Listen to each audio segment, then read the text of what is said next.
பிரியமானவர்களே, ஆண்டவர் இன்றைக்கு சொல்லுகிற வார்த்தை உங்களை பார்த்து உங்களுக்கு நல்ல முடிவுகள் கிடைக்கும், நல்ல எதிர்பார்க்கிற ரிசல்ட் கிடைக்கும் என்று கர்த்தர் சொல்லுகிறார்.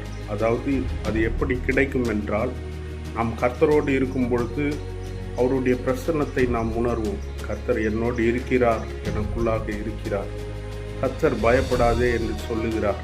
அவரோடு நான் இருக்கிறேன், கர்த்தருடைய ஆசீர்வாதம் என் மேலே இருக்கிறது என்று நாம் விசுவாசிக்கும் பொழுது, என்று அறிக்கை செய்யும் பொழுது, பிரியமானவர்களே, நம்முடைய வாழ்க்கையிலே கர்த்தர் பெரிய காரியங்களை செய்கிறார்.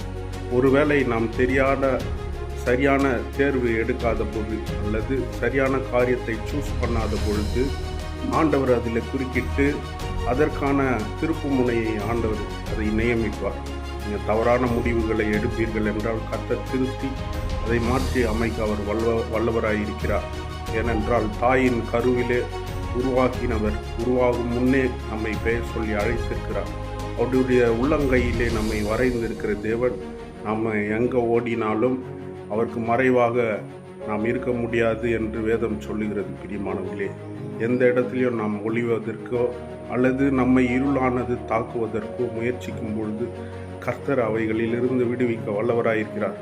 எனவே இந்த நாளின் வார்த்தை என்னவென்றால், உங்களுக்கு நடக்கிற நன்மைகள் நன்றாய் முடியும், நல்ல முடிவுகள் கிடைக்கும். உங்கள் வாழ்க்கையிலே நல்ல முடிவுகள் உண்டாக வேண்டும் என்றால் கர்த்தர் என்னோடு இருக்கிறார் என்ற ஒரு உணர்வில் நீங்கள் வளர வேண்டும்.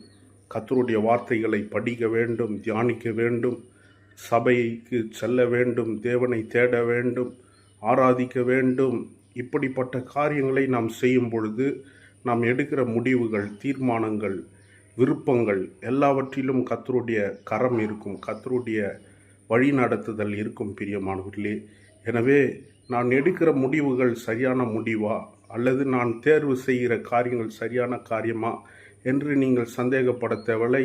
அதற்காக பல தீர்க்கதரிசிகளை நீங்கள் நாடி ஓடி அவர்களிடத்தில் பயத்தில், ஐயா எனக்கு என்ன நடக்கிறது என்று தெரியவில்லை, நீங்கள் சொல்லுங்கள் என்று நீங்கள் அப்படியெல்லாம் பயப்பட தேவையில்லை. பிரியமானவர்களே, கர்த்தர் உங்களோடு இருக்கிறார் என்ற ஒரு உணர்வில் நீங்கள் வளரும் பொழுது, கர்த்தருடைய வார்த்தைகளை தினந்தோறும் படிக்கும் பொழுது, கர்த்தரை துதிக்கிற ஆராதிக்கிற ஒரு பிள்ளையாக நீங்கள் இருப்பீர்கள் என்றால் நிச்சயமாய் நான் சொல்ல முடியும், கர்த்தர் உங்களை நடத்துவார். நீங்கள் தேர்வு செய்கிற காரியங்களை கர்த்தர் முடிப்பார், நன்மைக்கு எதுவாய் மாற்றி முடிப்பார். அது தீமைக்கல்ல, நன்மையாய் முடிப்பார் என்று வேதம் சொல்லுகிறது. எனவே பிரியமானவர்களே, நீங்கள் பயப்படாதீர்கள், கலங்காதீர்கள். எல்லா முடிவுகளும் கர்த்தர் சரிப்படுத்துவார். எனவே கர்த்தரை துதியுங்கள், ஆராதியுங்கள், நம்பிக்கையாயிருங்கள். கர்த்தர் உங்களை ஆசீர்வதிப்பார்.